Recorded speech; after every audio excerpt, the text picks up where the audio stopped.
Bismillahirrahmanirrahim. Assalamualaikum warahmatullahi wabarakatuh.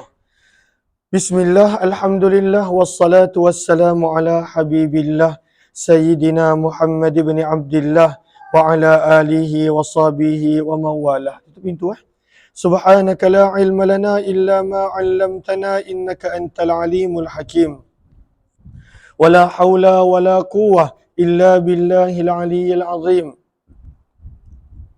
Allahumma rabbi syrah lana sudurana wa yassir lana umurana wahlul 'uqdatam min alsinatina yafqahu aqwalana. Allahumma faqqihna fid din wa 'allimna at-ta'wil bi rahmatika ya rabbal alamin walhamdulillahi rabbil alamin. Alhamdulillah summa alhamdulillah, syukur kepada Allah Subhanahu wa taala kita bertemu kembali petang ini di dalam pembacaan kita hadis sahih Imam Muslim rahimahullahu taala. Pagi tadi kita tak berkesempatan untuk membuat sebarang perkongsian bersama dengan para pelajar dan kita sedang berada pada siri 148, masih lagi pada hadis berkenaan tentang golongan al-khawarij yang Nabi SAW ada sebutkan di dalam sabdaan baginda. Maka walaupun riwayatnya secara zahirnya nampak lebih kurang sama, tetapi Imam Muslim membawakan berturut-turut banyak riwayat nak menerangkan ada sedikit sebanyak perbezaan pada setiap periwayatan. Ahlan-ahlan kepada Alhamdi Hussein, Fatimah Samsuddin, Azimah, begitu juga Ummi Mikaila, kemudian Amalina dan juga semua sahabat-sahabat yang lain yang berada di ruangan TikTok. Kita dah tiba pada riwayat 2456. Masih lagi ada beberapa riwayat berkenaan tentang golongan khawarij yang dikongsikan di muka surat berapa, betul ke? 2456. Okey, baca sanad dia dulu.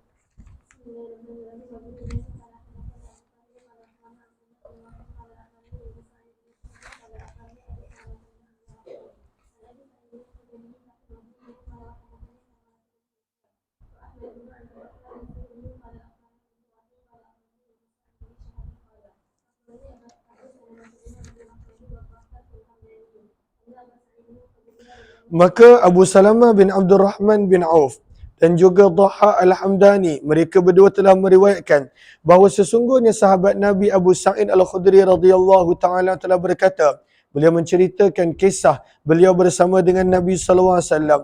Baina nahnu 'inda Rasulillah, sedang kami berada bersama di sisi Nabi sallallahu alaihi wasallam, wa huwa yaqsimu qasma, dan baginda sedang membahagi-bahagikan sesuatu pembahagian harta.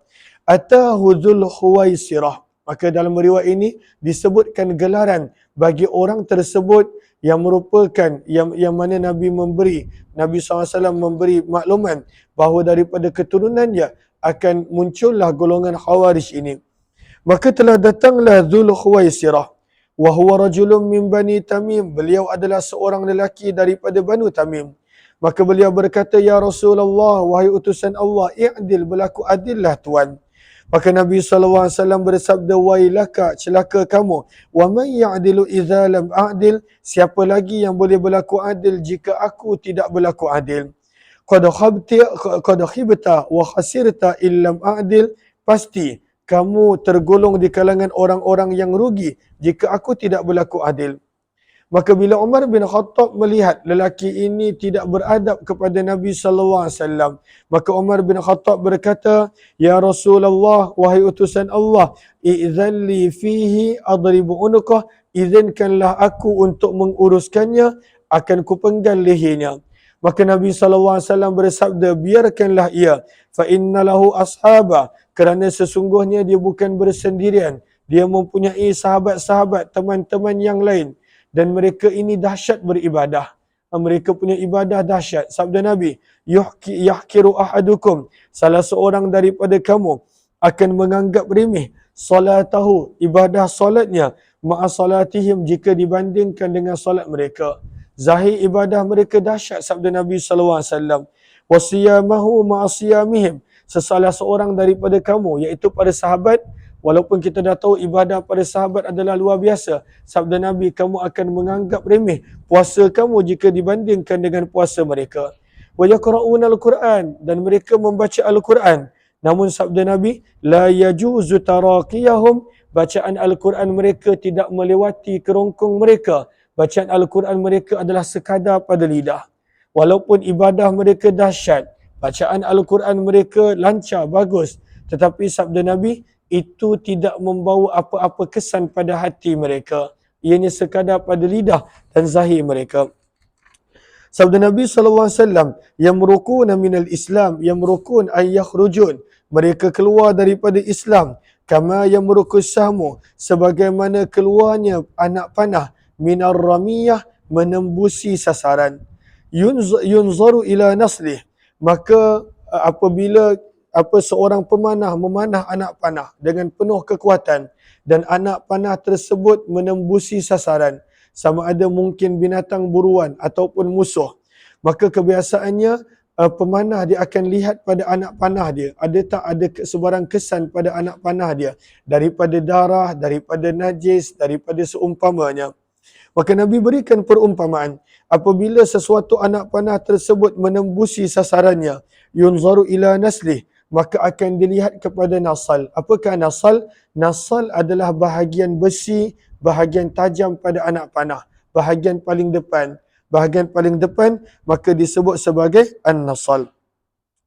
Maka akan diperhatikan kepada bahagian tajam, bahagian besi anak panah.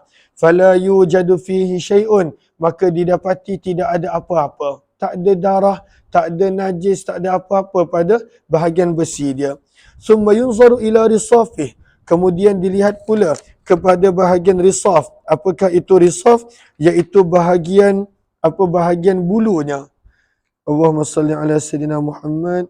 Risaf bukan bulu. Risaf adalah bahagian hujung kayu anak panah yang mana disambungkan dengan dia bahagian besi. Kan anak panah daripada kayu. Maka kalaulah yang paling bawah disebut al-fuqah, kalaulah yang paling atas di mana digabungkan dengan besi tajam, maka itu disebut risaf.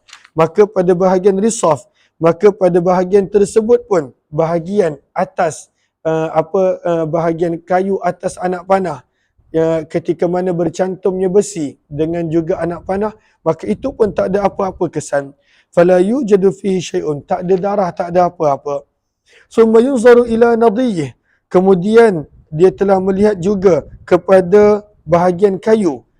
An-nadi maksudnya pada waktu itu bahagian kayu anak panah tersebut. Fala yujadu fihi syai', maka tak ada apa-apa. Apakah an-nadi? Dari dalam bahasa Arab, an-nadi adalah ma bainar rish wan nasal. Daripada bahagian bawah kayu ke atas kayu, ke semua itu dipanggil an-nadi. Maka keseluruhan bahagian tersebut pun tak ada sebarang darah kerana lajunya anak panah tersebut menembusi sasarannya. Maka sebab itu disebut wahwal qidah. Kemudian sabda Nabi, summa yunzaru ila qudadih, kemudian dia melihat pula kepada rishah. Quzaz maksudnya adalah rishah. Apakah rishah? Bahagian bulu-bulu yang ada pada anak panah supaya anak panah tersebut lurus dan kemudian ianya tidak tersasar. Maka adanya bulu-bulu pada anak panah, di situ pun tidak ada apa-apa kesan. Fala yujadu fihi syai', maka didapati tidak ada apa-apa pada semua ini. Kenapa tak ada apa-apa? Maka Nabi SAW terangkan, sabaqa, anak panah tersebut telah menembusi al-farath, najis yang mungkin ada pada manusia yang dipanah ataupun pada binatang buruan yang dipanah. Dan menembusi najis, wadam, dan menembusi pada waktu itu darah. Dia punya laju sampai pada waktu itu menembusi, walaupun dia melewati dan berada pada kawasan yang ada darah, pada kawasan yang ada najis, namun tak ada apa-apa kesan pada darah dan najis tadi kerana lajunya pada waktu itu anak panah tersebut. Maka sebenarnya apakah perumpamaan yang Nabi nak berikan? Maka sebenarnya Nabi nak berikan perumpamaan anak panah yang melewati dan menembusi bahagian yang ada najis dan darah, tetapi kerana terlalu laju pergerakannya, maka pada waktu itu tidak ada sebarang kesan darah dan najis, tidak pada mana-mana bahagian anak panah. Sebab itu Nabi sebut tentang nasal, tentang bahagian tajam yang paling atas. Nabi sebut tentang nadi, keseluruhan kayu. Nabi SAW sebut tentang bahagian-bahagian yang lain, al-quzas, iaitu bahagian bulu. Semuanya tak ada apa-apa kesan. Maka sebenarnya Nabi nak bagi perumpamaan golongan Khawarij. Walaupun secara zahirnya kita nampak mereka sangat hebat ibadah mereka. Mereka punya bacaan Al-Quran sangat bagus. Semuanya dahsyat. Tapi Nabi nak bagi perumpamaan, mereka ini hati mereka, dalaman mereka kosong daripada agama, kosong daripada segala-galanya. Mungkin ada orang tertanya-tanya, bagaimana mungkin? Bagaimana mungkin Al-Quran yang dibaca tak ada kesan? Bagaimana mungkin ibadahnya yang dahsyat tak beri kesan? Kerana itu sepatutnya meninggalkan kesan. Maka Nabi sebut sebagaimana anak panah, apabila dia menembusi sasaran dia, maka tidak ada sebarang kesan pada anak panah. Bukan sekadar pada anak panah, tapi pada mana-mana bahagian anak panah tersebut tak ada sebarang kesan. Begitulah Al-Quran dan ibadahnya tidak memberi kesan kepada golongan Khawarij tersebut. Jelas ke jelas? Terus, antara tanda lain mereka ini adalah yang mana Sayyidina Ali radhiyallahu ta'ala anhum telah bunuh orang ini pada zaman dia. Maka sabda Nabi, ayatuhum, tanda-tanda mereka, rajulun aswad, ada seorang lelaki berkulit gelap di kalangan mereka. Ihda adudaihi, salah satu daripada kedua lengannya, mithlu sadiyil mar'ah, pada waktu itu timbul seperti dada wanita. Maksudnya pada waktu itu seperti dada wanita, maka bahagian lengan dia timbul. Wa mithlul bad'ah, dan ianya timbul umpama potongan daging, tadardar ketika menggigil. Yakhrujun, mereka ini akan muncul ala hini furqatin minan nas, sewaktu dan ketika berlakunya perpecahan daripada kalangan umat Islam. Dan ini berlaku ketika mana zaman Sayyidina Ali radhiyallahu anhu berlaku perpecahan, perbezaan pendapat dengan Sayyidina Muawiyah bin Abi Sufyan radhiyallahu anhu. Para sahabat juga ada yang menyokong Muawiyah, walaupun majoritinya menyokong Sayyidina Ali. Begitu juga ada yang menyokong Muawiyah dan menyokong Sayyidina Ali. Maka ketika itu muncullah golongan Khawarij bertepatan dengan sabdaan Nabi SAW. Berkata Abu Sa'id, fa ashhadu, maka aku memberi saksi bahawa sesungguhnya aku telah mendengar perkara ini daripada Nabi SAW.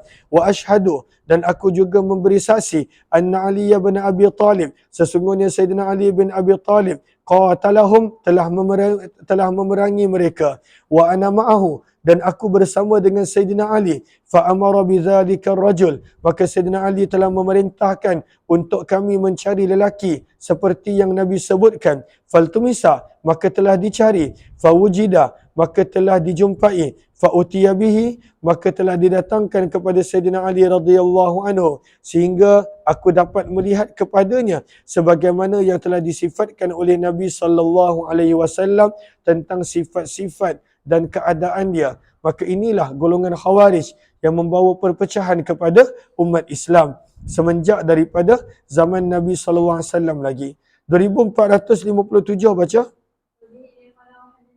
Maka fitnah mereka tersebar dengan berleluasa pada zaman Sayyidina Ali. Namun sikap mereka dah ada pada beberapa orang sewaktu kita lihat pada zaman Nabi SAW lagi. Terus 2457 baca. Lebih kurang sama, cuma ada sedikit sebanyak perbezaan pada perkataannya. Silakan.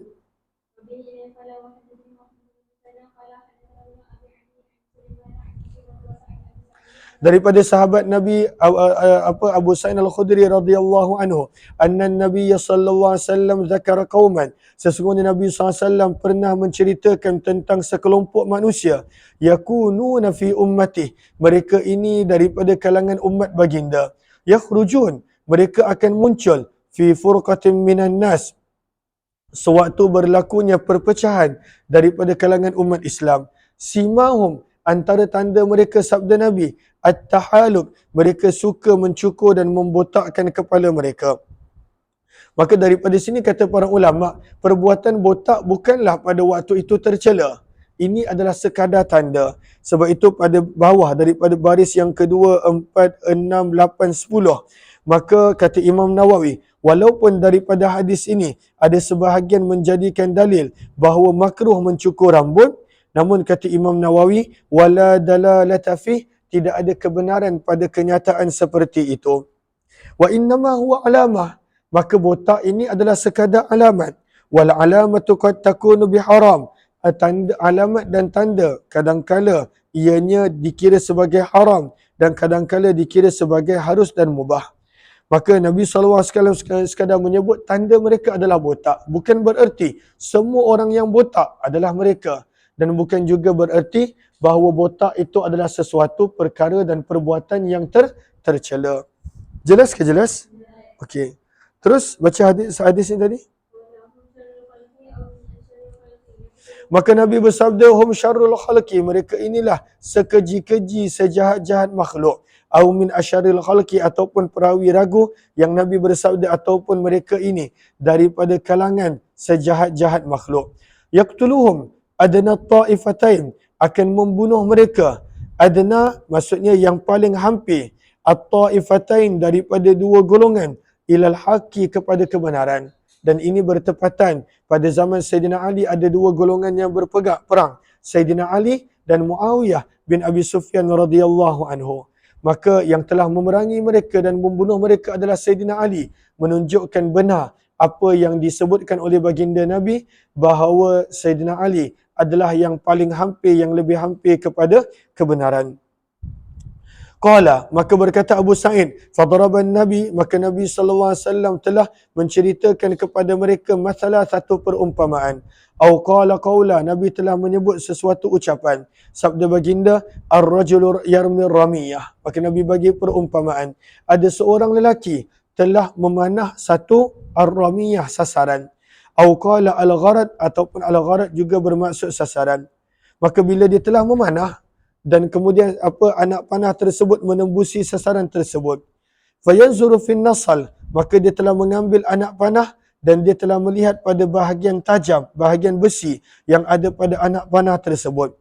Fala yara basirah, maka dia tidak melihat sebarang tanda, sebarang darah. Wa yanzuru fin nadi, dia juga telah melihat kepada keseluruhan batang kayu anak panah tersebut. An-nadi bermaksud keseluruhan batang kayu. Ma bainar rish wan nasal. Fala yara, maka sama juga beliau tidak melihat apa-apa tanda darah pada batang kayu tersebut. Wa yanzuru fil fuq, dan beliau juga telah melihat pada bahagian yang paling bawah daripada batang kayu. Al-fuq adalah bahagian yang paling bawah. Fala yara basirah, pun beliau tidak melihat apa-apa tanda.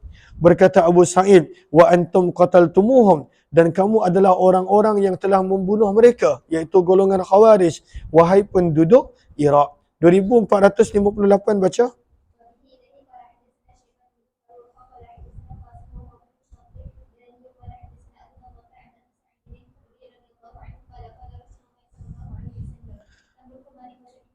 Maka Nabi SAW telah bersabda berkenaan tentang golongan Khawarij, tamruku mariqatun inda furqatin minan nas, akan muncul satu kumpulan ketika berlakunya perpecahan di kalangan umat Islam. Yaqtuluha, akan membunuh golongan Khawarij ini, awla ta'ifataini bil haq, salah satu daripada dua golongan, aula yang paling hampir kepada kebenaran. 2459 baca.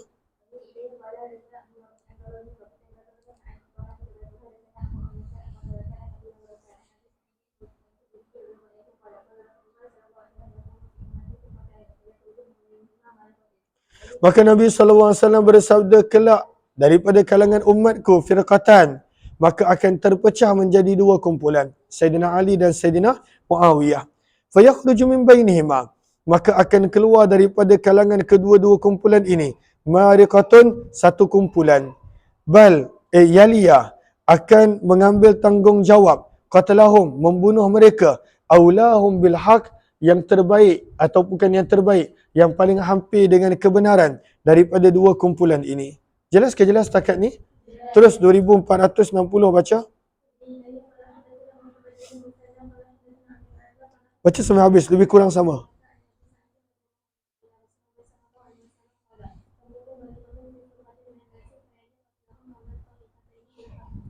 Terus 2461 baca. Qawaririyo. Terus?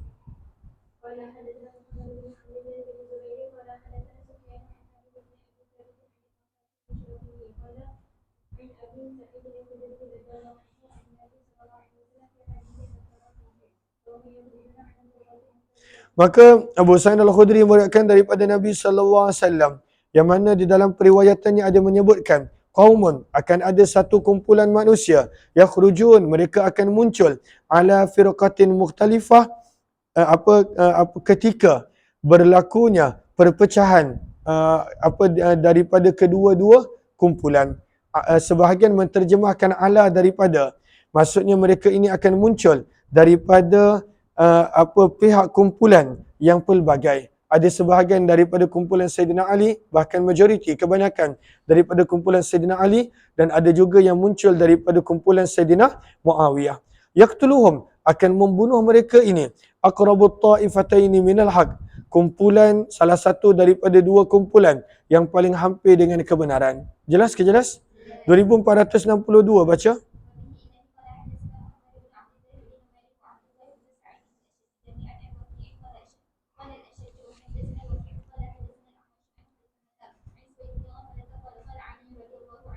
Ali radhiyallahu ta'ala berkata, "Idza haddathtukum an Rasulillah."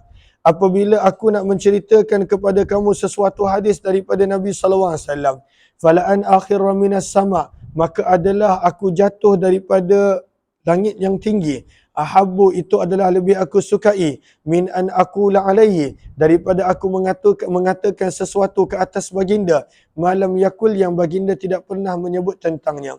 Wa innama haddathtukum, dan sesungguhnya aku ingin menceritakan kepada kamu, fima baini wa bainakum, tentang apa yang berlaku di antara aku dan kamu, tentang apa yang berlaku di antara aku dan kamu.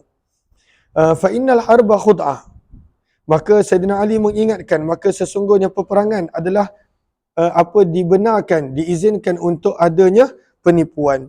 Maka apakah maksud daripada Sayyidina Ali ini? Wa idza haddathtukum fima baini wa bainakum, maksudnya kata Sayyidina Ali, kalaulah aku bercakap tentang Nabi, aku takkan berbohong, aku takkan reka sebarang hadis.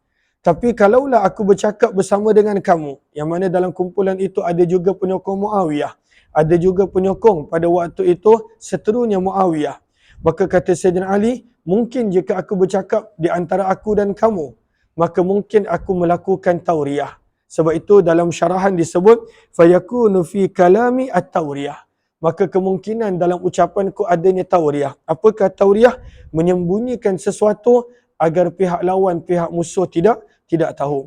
Maka kata Sayyidina Ali, apa yang aku nak ceritakan kepada kamu ini hadis, dan berkenan tentang hadis aku tak pernah berbohong. Ya, kadangkala dalam percakapan sesama musuh, maka pada waktu itu kerana perang, maka kata Sayyidina Ali, al-harbu khud'ah, maka dalam peperangan diizinkan untuk berbohong ataupun melakukan tauriyah. Jelas ke jelas? Terus, sami'tu, aku telah mendengar Nabi SAW bersabda, teruskan, akan muncul pada akhir zaman sekelompok manusia, ahdathul asnan, muda usia mereka, sufahaul ahlam, lemah pemahaman mereka. Sufahaul ahlam, Imam Nawawi terjemahkan pada baris yang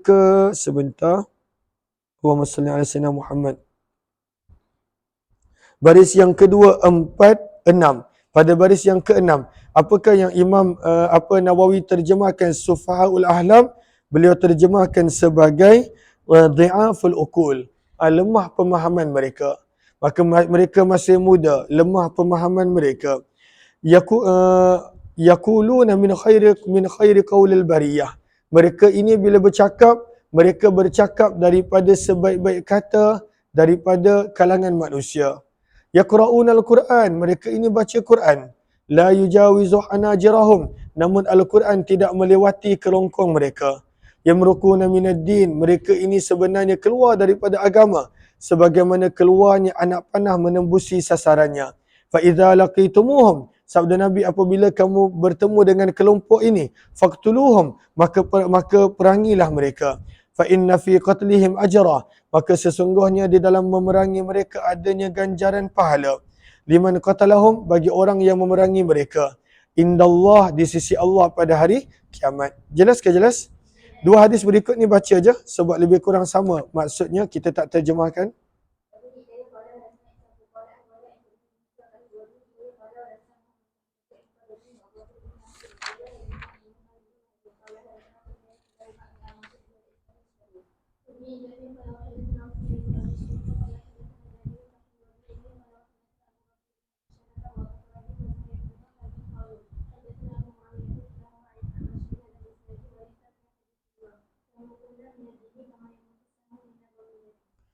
Okey, kita berhenti sini dulu.